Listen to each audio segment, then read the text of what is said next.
From the top rope to your collection, this is collecting the 1, 2, 3 presented by Cardboard Dugout. I am your host, Moon 3PO. This is my tag team partner, Bropio. Bropio with a little bit of a bonus pod-esque. This is coming out from the way my brain's working right now. This is coming out post Money in the Bank. Our Money in the Bank episode is coming out first. So hopefully you're listening to this on Monday. But Bropio, how you doing? I'm pretty good. We're recording on a Wednesday night, so Happy Wednesday. happy Wednesday to all those who celebrate. If you know, you know. If you know, you know. But yeah, so this is near in the future, so it's pretty cool that LA Knight and Roxanne Perez won Money in the Bank. So It's nice to know can't that wait to see how this goes. we're But other than that, great it's a pretty bookers good that we night. are. 'Cause I went back and was editing the pod today or Wednesday up Thursday, and I was like, dude, we picked everybody the same. So I'm sorry for the people who like the back and forth pods. Unfortunately, you don't get that from us because they say the great minds think alike in here. But yeah, LA Knight, third time was a charm. Roxanne Perez, the prodigy, is Miss Money in the Bank. LA Knight, yeah, winning the Money in the Bank here in Los Angeles and LA. So very fitting there in the Intuit Dome. But as you guys can tell by the title, we had a special guest here on the pod, which is why we're calling it the bonus pod, an extension of our original programming. We had Nick, also known as BabyFace Breaks on Instagram, or you can find him over on WhatNot, BabyFace_breaks. We'll open up the floor a little bit here to you, bro. Pio. I know obviously we just learned. I started talking with him about a couple of months ago when I started my WhatNot journey. I know you kind of explored there a little bit, obviously, as we're gearing up for the pod and doing all that good stuff.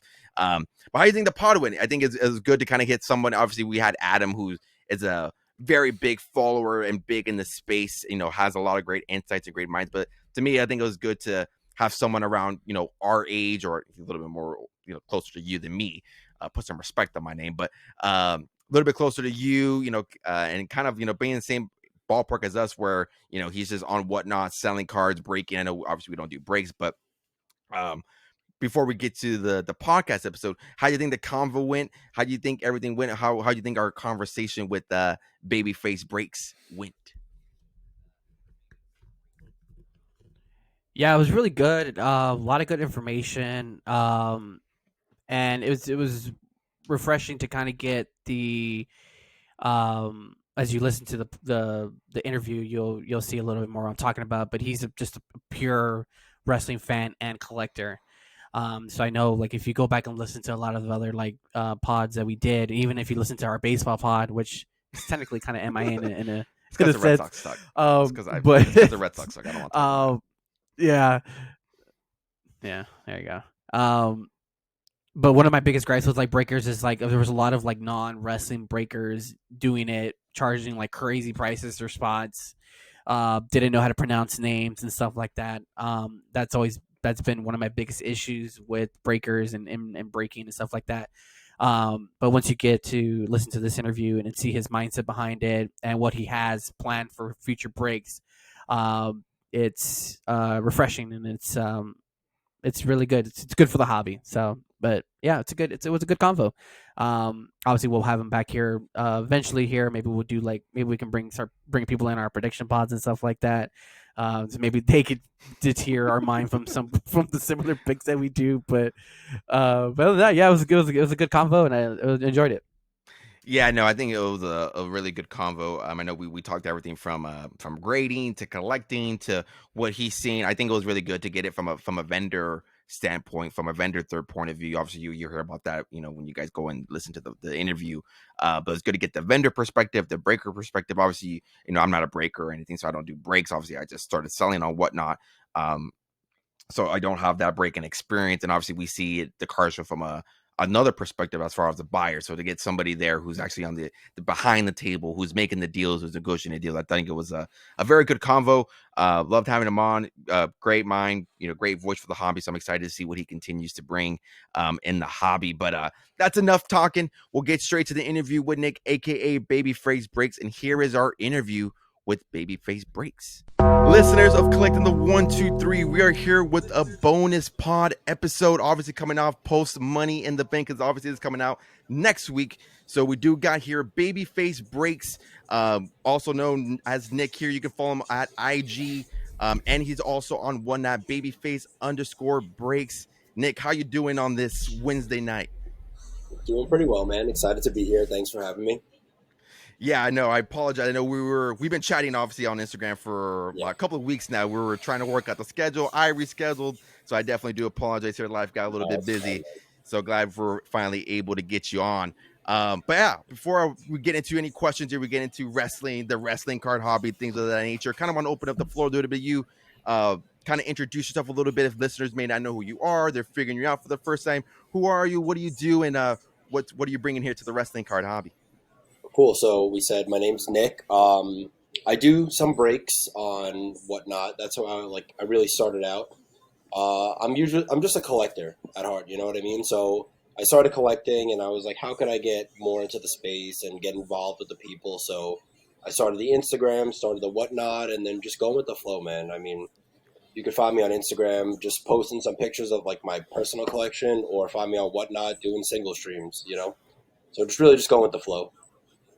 Nice. And how long have you been into the whole whatnot game? I know obviously you know me, I just barely got into it. How long have you been diving into Right. the whatnot and breaking?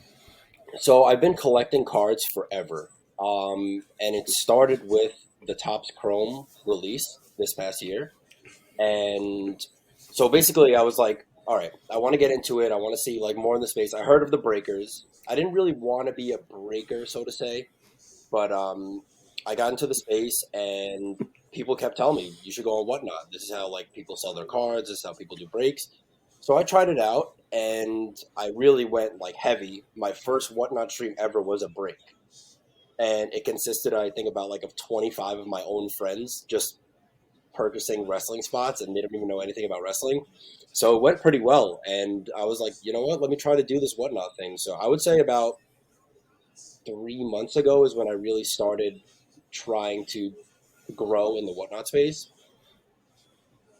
And so what was it about? Obviously I see the belt there. I think I see a little bit of the Money in the Bank briefcase there. Because Yeah, obviously yeah, when people are joining the hobby or getting into breaks, obviously they gravitate towards bigger sports, baseball, football, right. basketball. What was it about like specifically wrestling or WWE cards that you like, you know what, I'm gonna start. I know you mentioned briefly Topps Chrome. Was that like the it thing for you, or what specifically made you choose the a small niche of this hobby that we call? So I say it all the time. You go people that collect Pokemon. I'm not bashing anybody who likes Pokemon, but there's no nostalgia factor. Sports, I could see it. You like your favorite player, stuff like that. But there's just something about wrestling and holding like a John Cena card, and I'm a diehard wrestling fan my whole entire life, and I grew up with it. I grew up with sports too, but I didn't really gravitate towards sports like I did with wrestling. I mean, I'm 31 years old. I've been watching wrestling since seven, maybe since I can remember. So it was just that nostalgia factor of I remember as a kid opening up wrestling cards, like those old school 1998 cards that everybody had. And it was just that. And I knew getting into the space, it was going to be tough because there's not a lot of us out there, especially collecting cards on the higher scale. So I knew it was going to be tough. And that's really why I got into the space. I would go around to these card shows when I got into the cards, and there'd be no wrestling vendors, zero. So I'd be walking around a whole entire card show, and I couldn't find one single card. So I was like, you know what? This is what I'm going to do. I'm going to open it up, and I'm sure, like you do shows. It's tough to get people to come to your table. They'll just walk right past if you don't have any sports. You do a mix of both, so I'm sure you get the volume. But I'm just straight wrestling, so I could either have 10 people come up or zero people. Like you know how it is. So And I know you mentioned they're breaking a little bit. They're kind of just starting off with your friends, buying your spots. I've seen your obviously we see your Instagram page again. Listeners, go follow them at BabyFace_Breaks. You have some crazy cards, big hits listed on those pages. What was your biggest? I don't know how much you've ripped of Top Chrome. It's dry out here. But what's been like the biggest hit that you've pulled from a break or Top Chrome, or just a personal rip on your end as well? yeah, so I never pulled a one of one, which I'm really trying to do. But like you said, the product's impossible to get. So I know the Cody's still out there, which I'm really hunting for, but I have no idea. Probably my best would be like a Mania case hit or an out of five. I think an out of five auto would be my top hit right now. But not. I do have a John Cena one out of five, but I didn't hit rip it, which is unfortunate. But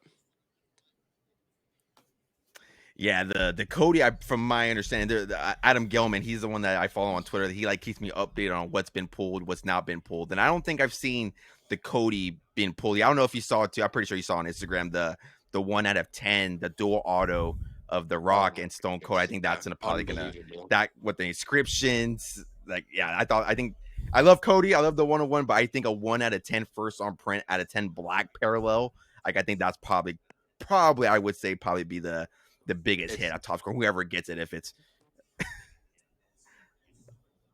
I agree. I agree. I think that's the biggest card we've seen so far, undoubtedly. yeah. And then kind of going back here to what you were talking about earlier, how I obviously know that you do your vendor stuff. I haven't really dove into like vendoring and stuff like that. I know, me and my brother here, we talked about it a little bit, just but kind of things change while I was doing whatnot, or myself doing whatnot, and losing a little bit of the high class inventory. But you mentioned something else pretty interesting, how people are just kind of passing over the table, maybe seeing just wrestling and kind of just walk by. Um, like, I know for myself, when I go to card shows and I'm like at specifically one wrestling card vendor that's always there or now there, we'll have some people just go in and I hear the conversation like, oh, I used to watch this. Like, I remember watching Ultimate Warrior or Hulk Hogan and things like that. Obviously, you see more of the in-person interactions as a vendor. What have those conversations been like? Are there people like trying to get into it? Are they just saying like, oh, it's wrestling cards? How have those conversations been? Or like, what kind of conversation are you having with people that actually stop by your table, look at your showcase, or kind of going through those value boxes? Yeah, so an interesting one I had recently, it's with another whatnot streamer called Futuristic Collectibles. And I came up, he had about like maybe 10 or 12 wrestling cards amongst his Pokemon and sports. So I was obviously interested in those and we started talking shop obviously. And he was like, "Dude, how do I start doing this, because I just want to transition fully into wrestling." And I was just starting to vend around there, and I told him it's tough, man. Like, you have to have the product there. You have to have. It's tough. Like you said, nobody's gonna come up to you if they don't know anything about wrestling. Because the kids that are in it for the quick flips, they don't know anything about wrestling. They're just in it to get in and to get out. But yeah, it's really tough to like get into the space, especially because the people that come up to you are only wrestling fans. So, for instance, I did a wrestle convention. It was actually called WrestleCon up in White Plains, New York. And my Yeah. problem always at Yeah. other shows were wrestling fans not coming up. Everybody here was a wrestling fan. So it was awesome. It was like the best experience I could ever do. I was vending next to Kane, Mankind, Lex Luger. Like, it was really, really cool experience. So Nice. And yeah, that kind of leads up to my follow-up question, which is like, what would be the advice you give to someone like if you're trying to get into the hobby or trying to get specifically into a certain niche like it is with wrestling? What's the advice you give someone? Again, I know you said that you just started out 3 months, but I know you definitely have more experience of the vending, and obviously the more whatnot. Obviously, you have some a hmm little more time under your belt than myself. But what's the advice that you would give to, like, let's say me or someone who has a bunch of wrestling card inventory, or like, hey, like, I want to give this a shot? What's the advice that you would give to someone if they're going to be on vending and or let's say whatnot? for both, you have to love what you do. You have to love the hobby. That's the first and foremost. You can't go into a hobby which you're not fully in love with. And I know for wrestling, like, I'm sure you guys are both completely invested in it. So that's the first step. The second is just try it. Just get out there. Getting a vending table is only around like 60 to 80 bucks. And that's only like one or two sales on a couple of your cards that you have. I know you have really good stuff. And you take out all the fees, you take out all the shipping and all that, and you have good conversations with people. No matter what, you're going to get a decent amount of people coming up. And us wrestling fans, we just buy who we like. We don't sit there, start checking comps. We see a John Cena that we like. Hey, I like that card. Let's grab it. That's really how it is. So the advice is just do it. Love what you do. Just go for it, and it's gonna work out. Nice. Yeah. Kudos to that, because I know when Topps Chrome first come out, You saw a large increase of like non wrestling fans in general doing breaks, and it kind of was just like they're you can just tell they're in it for the money aspect, and they're just trying to make a quick buck on it because they know it's scarce. There's not a lot of it out there. And even just like looking into like some of the chats I would browse to, like on Fanatics Live, I would browse to the chat, and like people would be like, "Oh, like who's the top wrestler?" And people would be like, "Oh, all I know is like John Cena and stuff like that." Um, so was that what kind of made it like easy for you to kind of say like, "Hey, I just want to be like"? I know you say you didn't really want to be a breaker, but did that make it like that much easier for you? Or especially since you're a big wrestling fan, you're like, "Hey, I'm just gonna break wrestling cards because I am a fan. I know the wrestlers and stuff like that." Yeah, it makes it 100% easier. One of my good friends is a Pokemon vendor, and obviously, like we all liked Pokemon when we were younger. Now it's just so tough. I feel like I'm looking at some of the cards, and all I see is rainbows. It makes me spin a little bit. So having the knowledge of wrestling obviously helps. You know what I mean? Like when you want to buy stuff, when you want to sell stuff, but it's just something that you like too, and you feel for it. So you enjoy like picking up cards and selling them and stuff like that, where it's not just a money sign to you. You know what I mean?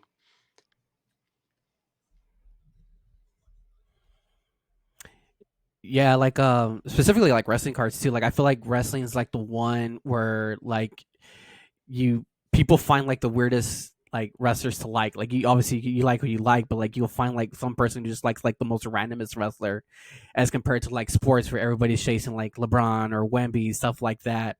Um, like what's one wrestler that you kind of see trending that you're like, huh, that's an interesting wrestler that I didn't see. Is there somebody that you're seeing or noticing that I people are mean, asking more obviously, about? this is funny, but the women are the most popular. It's not even a question, and for good cause.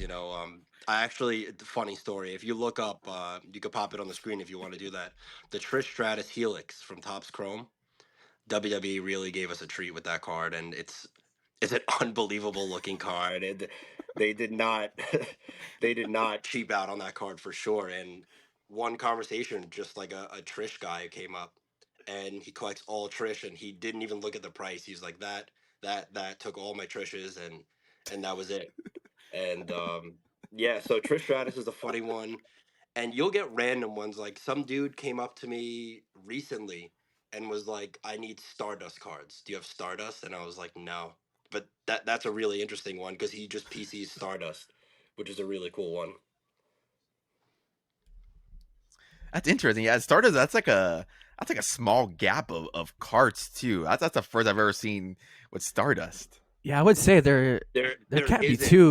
too many There Stardust isn't. cards out there Yeah. because yeah, it was, So it is really cool. Yeah, because if they went up to 2021, I was like it's slim pickings on the Cody stuff. And yeah, I think that was my getting that was like the first proof of my whatnot. I remember doing the first whatnot stream. I had people asking for Carmen Petrovic. I was like, that's a name I have not heard. Somebody going to my table or like asking me like that's not on my eBay store.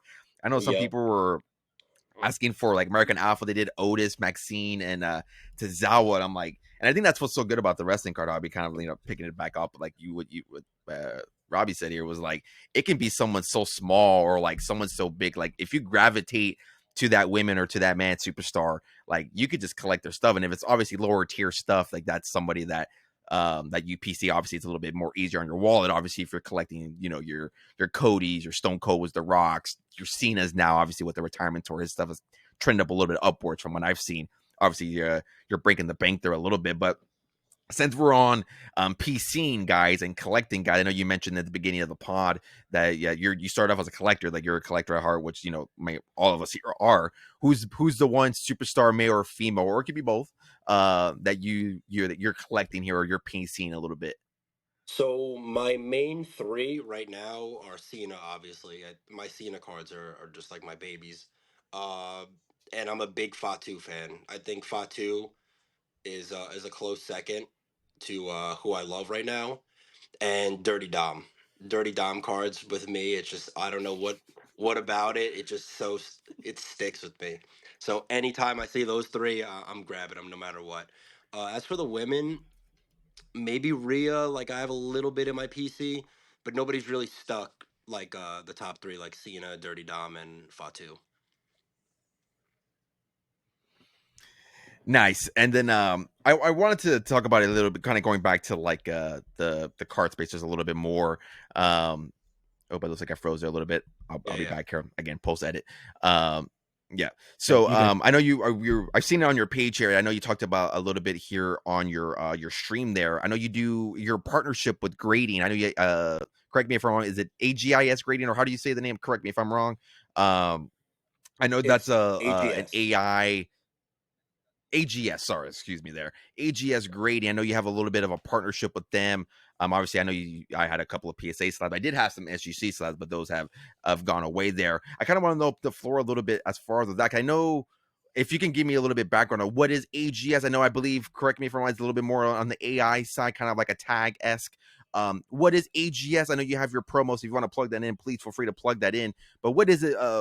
What is specifically AGS, and what is the value that they're bringing as far as of the grading aspect? I know that could be a little bit of a hit and miss when it comes to collectors, especially with wrestling cards. But what is AGS? What's the backstory with them, and what's your story with them?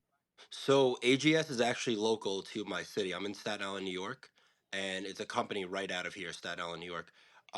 Fully AI.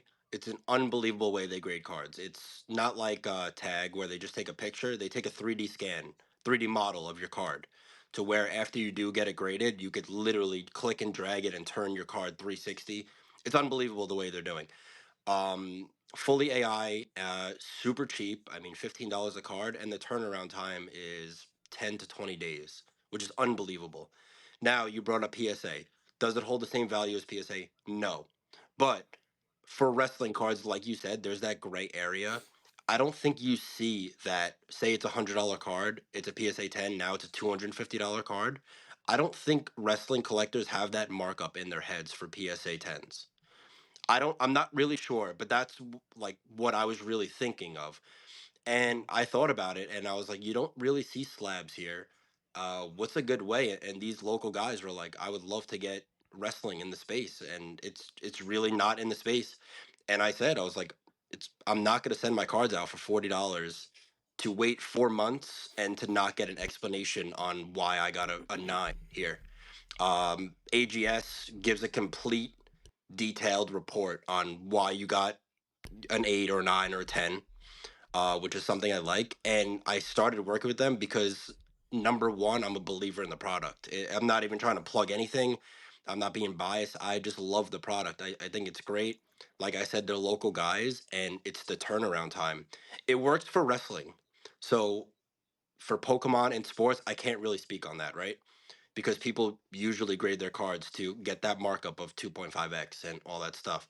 But for wrestling, I believe it works. I'm just a big believer in the product, so that's why I started to work with them, and I think they've been doing really well by the hobby for sure. And I'm not sure if you know of JT Rips. He's also a wrestling vendor. He just partnered with them as well. So you might see a lot of AGS cards in the wrestling space now. Yeah, I think I've seen that. I think I've seen that name flown around a little bit. And I guess a follow up I have with the 3D render. I know with Tag there was some. This is more going toward like card talk and hobby talk. I know with Tag they do the picture, they do the scan, or whatever they do specifically, and then it goes off to another person. They kind of like review the AI. Is that the same thing with AGS, or it just goes based off the 3D render and it goes off and they're like, all right, that's a 9, that's a 10. Does it get like a second opinion by like what a human eyes, or is going based off the full AI model? Fully AI, completely fully AI. Fully. And another cool thing about that is that they opened up a shop down in Brickell, Miami. It's called the Collectors Club, where it's the first card shop ever to offer same day grading, where you could go there, you could literally have an adult beverage, get your card graded same exact day, which is, I think it's a really cool, it's a really cool opportunity, which is, I would enjoy it, I think.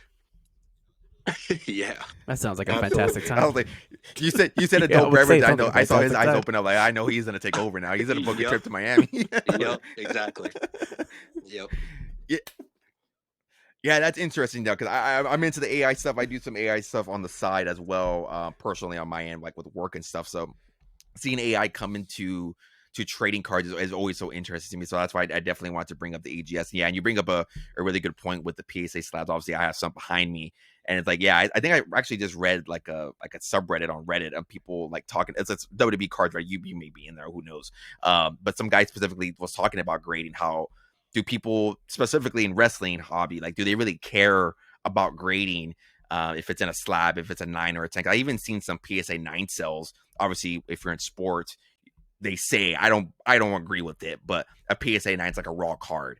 I think that's absolutely ridiculous in my opinion. But I know, and I was like watching some stuff today on eBay, like a PSA 9 in a wrestling card still goes pretty high, like than a raw card.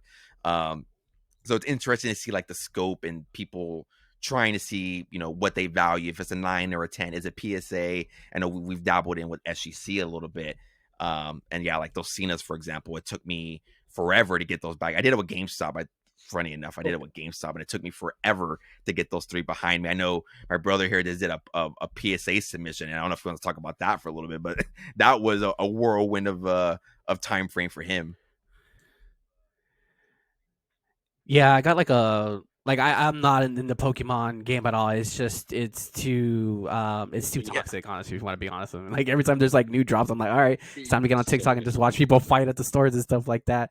So I ended up like sending in like some cards that I have from a couple of years ago, and I think I sent them in like maybe 2 weeks before my brother did, and like his like went a lot faster than mine did. So I think it's like total turnaround time. I think it was like a little bit north of like 90 days total from like me shipping them out and then me physically getting the cards back. It was like a little bit over 90 days, and it was just crazy. But yeah, I agree with you. I think like for a wrestling fan, like when it comes to like just grading in general, I really don't think like they care. Like necessarily, like I don't really care. I think to me, like for like the grading for like wrestling, like for me, it's just a way to just like have your cards protected. So I mean, if you believe in what the grading company does, and if you believe in like the fast turnaround time, which I love, I do not want to have a card that I personally want to, I'm going to keep, forever. And I'm not in there to resell. Like, I don't want to wait like 4 to 5 months to get it back. Like, I'd rather just have it as quickly as possible. And, that's just kind of where I'm at with that. But kind of wanted to get a little bit more into like the wrestling stuff. So, you said you have been a lifetime wrestling fan and you're a big John Cena fan. So I have to get your opinion. How do you feel about John Cena's heel run as of late? See, like, this is one question I didn't want to answer because this hurts my soul a little bit. I think I got about like 20 texts that night because I'm such a big John Cena fan. It's like, oh my God, oh my God. I don't see where it's coming from. I think it's going to set up for something bigger. But as of right now, it's tough because I think it's hurting him, and that hurts me. It just doesn't look like he's into it right now, and Yeah. it's unfortunate.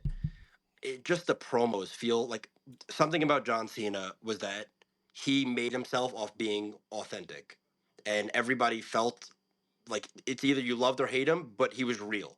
That was the best thing. Now it feels a little scripted, and he doesn't make anything feel scripted except this. So I'm really not a fan of it, and I'm waiting for the day where he turns face again. And until then, no comment. Yeah, we talked about in the last pod. Yeah, we've done a couple episodes on this. I think when we did our Royal Rumble review post review show, I was like, damn, like I mean, we had always this is something like we have talked about like forever. Everybody wanted to see heel John Cena. Everybody wanted it to be bad, and obviously we never got it. And so now, and it got to the point where like, yeah, this might like rival like Hogan's heel turn because that's like an iconic moment. It was up to like that at that point when the Royal Rumble happened. I think it was like right there. Like you can make it a debate for now.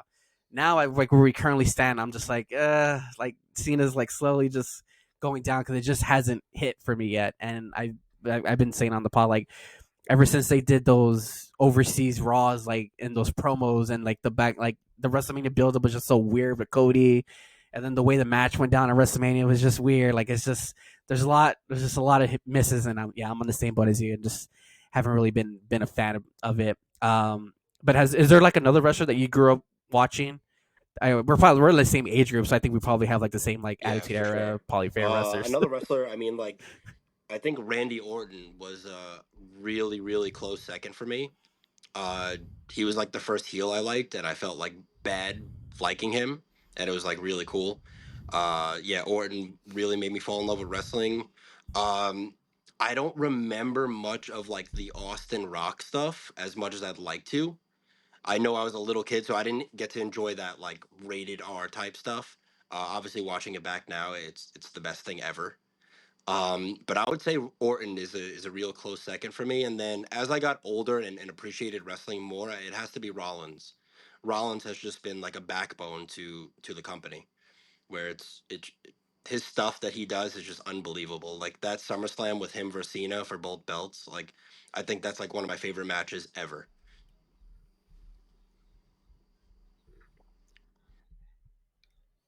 Yeah, even with Rollins, like we were big Shield fans, and still are Shield fans, but that turn, like every time I see it, I like a little bit of me still dies every time I see that Yep. that I think chair it just shot hit to like the Roman. anniversary, right? Like a 10-year, like a 12-year somewhat anniversary. I think I just saw the clip, and like it always gets me. I remember, and it's weird. I always remember where I was at. I was sitting on my bed. I was wearing my Shield shirt. I remember exactly where I was. I was on a high. They just beat Evolution for the second time in a row. They beat Batista. Batista just walked off, and then all you see is Seth Rollins in the back, and I think so iconic. If you go back and watch that chair shot, you can hear like a fan just scream like no, and then he just hits him. He Oh, hits Roman obviously for that. I always go back to that moment, and I was like, oh my god, that's like where my a little piece of me died that day, and I go back. That's why I have trust issues these days with any faction. I don't trust anybody these days, no, you and can't. that's why I don't like Rollins anymore. I do like Rollins. I do like Rollins. I'm also a CM Punk fan, so I feel like I'm a CM Punk ride or die CM Punk pod. That man does no wrong in my eyes. So some of the stuff with Punk and Rollins, I find that very interesting. And going back to SummerSlam, I think that's probably the best Seth Rollins gear, the all white gear Dude, in the unbelievable. like the strip of gold. Oh my If god. somehow WWE Tops can get like a relic of that, I know that he mentioned that they took all of his coats and jacket and put some relics. If they could find a way to put like a white boot or a white pair of pants in there, I think I'll pay top tier for that card. Oh yeah, But unbelievable. as we're rounding third here, I know we kind of hinted it here as far as of your favorites. This is a question here that we like to ask our guests here as we round third and head home. And it could be personal, it can be just in general, as far as of the wrestling business, as people like to say. What is your professional wrestling slash WWE Mount Rushmore?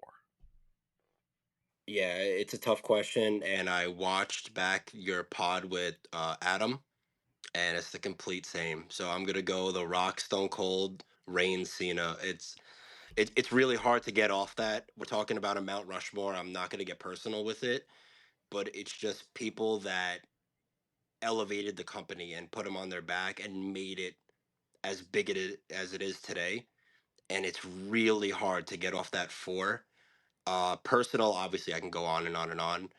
Uh, a close like a fifth could be Undertaker, I guess. Shawn Michaels. You can go really either way with that, but the core four, it has you have to show love to Roman Reigns. He's just unbelievable. I don't think anybody has an aura like him. I've been watching wrestling my whole life, and I'm 31 years old, and when he comes out, still I'm just like fingers up. My wife's watching me. I don't care, and I tell her acknowledge your tribal chief. So it's he's unbelievable. So it has to be Stone Cold, The Rock, Roman Reigns, and Cena.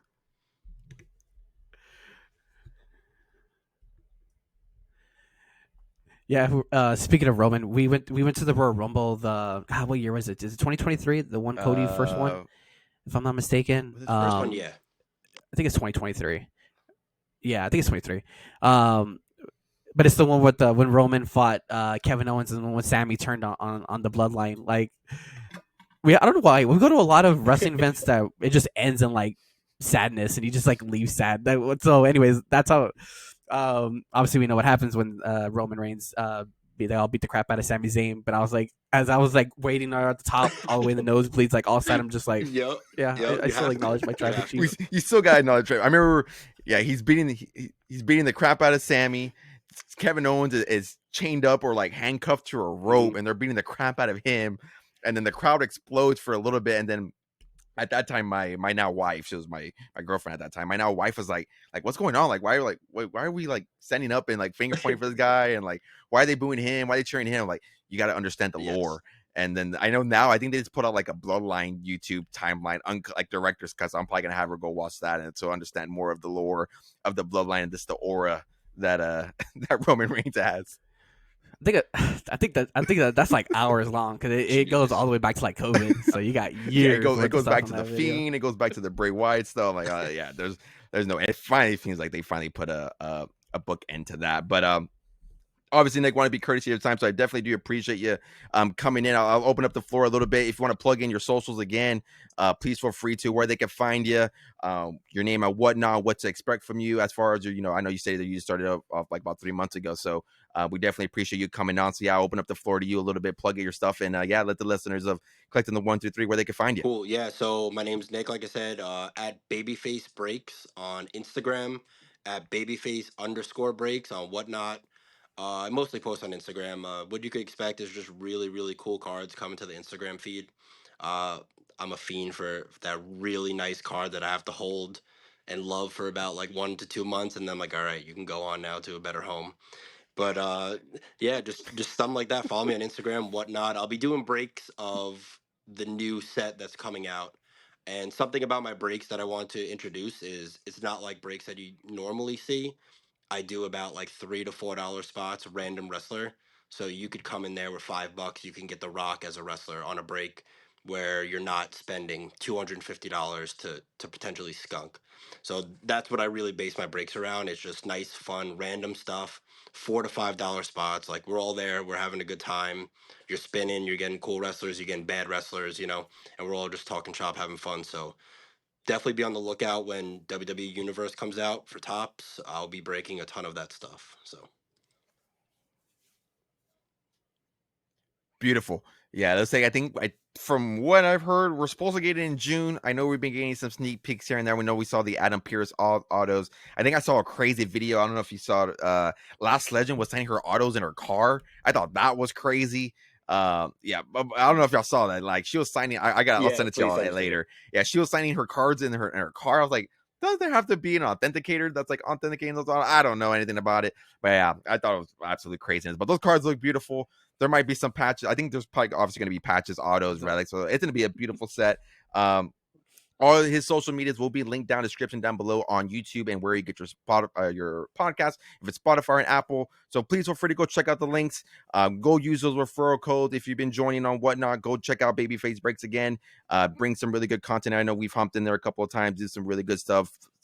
The sudden death auctions. You have some, again, high tier stuff. So if you're looking for that high tier stuff, again, go check out his stuff. Again, all the links down will be down in the description down below. Nick, I thank you for your time. We'll obviously make this a recurring thing. We won't make this be a one-top shop. So whenever you're free, available, want to come in, talk some shop, we'll love to have you Please, back thank on. you guys for having me. It was great. And we're back. Thank you once again to Nick, to Babyface Breaks, for joining the pod. Again, you can find him over at Instagram at Babyface Breaks. You can find him over at WhatNot at Babyface_Breaks. I think I butchered that in the beginning of the episode. My apologies for that. But again, if you guys are watching on YouTube, you guys can follow him. All the links are going to be in the description down below and will also be on Spotify and Apple. So if you guys want to go check out the links, go support him, join those referral links, use your codes, do whatever. If you got credits, go check out his stuff. Brings, again, really good stuff to the hobby. Has some high tier cards, really nice hits, case hits, autos, color, parallels. So if you guys are into some of the higher tier stuff, even lower tier stuff, I know on his streams there, he does anything from $1 to $2. So go check him out. Again, all his links down in the description down below. And again, thank you for having on. And we'll probably make this hopefully a recurrent thing, as obviously as cards are coming out. I know we talked about the new set that's coming out pretty soon. So towards the end, so we'll probably have him on as we get closer, maybe even post reaction of those sets and breaks. But yeah, this is our bonus pod. Hopefully you guys enjoyed it. Before we wrap up everything here on our end, Bro Pio, what do you got for the final thoughts here of the good old listeners of collecting the 1 2 3? Yeah, I don't got much. But I highly suggest you go check out Babyface Breaks on Insta. He has a lot of really sick cards on there. Really, a lot of nice cards, a lot of case hits. So yeah, just go give everybody a follow. Spread the wrestling love. That's what we're here to do. Just talk wrestling. And yeah, other than that, I got nothing. I can't believe we were right though and predicted LA Knight and Roxanne Perez won Again, Money in man. the Bank. That's crazy. Hey, I'm not a betting man, but hey, if I was, hey, no, they don't come listen to the pod. There's a reason why we got to listen to the pod. Why we're gravitating all the listeners. Why everybody comes and tuning into the pod, because we have the good insights. We have the, I don't want to say hot takes because they're not hot takes. Obviously they come into fruition. So yeah, guys. Again, thank you guys for listening. Eric, all of our social medias, Dad Who Collects, my social medias, Babyface Breaks will all be down in the description down below. Again, this episode is out on Monday. We'll probably have our post Money in the Bank, maybe let everything simmer, because depending how on everything goes, I might be pissed off. Who knows what's going to happen? I know we kind of teased it there a little bit. We're on our tipping toes, on the tip of the iceberg with this whole WWE TKO Money in the Bank stuff. So who knows? We'll probably get a post reaction, let things simmer, maybe out on Wednesday or Thursday. So yeah, obviously this guy's. Oh, actually, no. I will say, come join me on WhatNot on Sunday. But obviously, that's past me. So yeah, I can't really do that, unfortunately. So again, come join the WhatNot streams. Come have some fun. Come talk some Money in the Bank. Come talk some PLEs. Talk wrestling. Talk cards. Don't have to buy anything. Just come in, talk shop, and that's what the hobby's all about. So yeah, guys, thank you guys for listening. Thank you guys for supporting all the content. I really do appreciate you guys, and we will see y'all in the next one. I'm gonna start doing that now.